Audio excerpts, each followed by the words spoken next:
അല്ലാഹുവിന്റെ കലാമായ ഖുർആൻ ഉണ്ടല്ലോ, ആ ഖുർആനിനകത്ത് അല്ലാഹു സുബ്ഹാനഹു വ തആല ഈ സദസ്സിലിരിക്കുന്ന ചിലരെ കുറിച്ച് പറയുകയാ.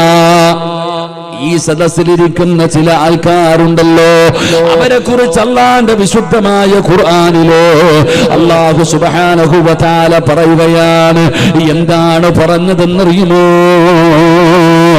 ഇന്നല്ലദീന ആമനൂ വഅമിലുസ് സ്വാലിഹാത്ത്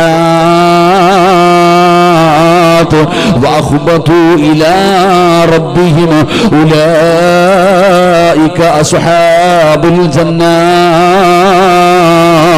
ഹും ഫീഹാ ഖാലിദൂൻ. അല്ലാഹു പുകഴ്ത്തുകയാണ്. എന്നിട്ട് അല്ലാഹു പറയുന്നു, അവരാരെന്നറിയുവോ?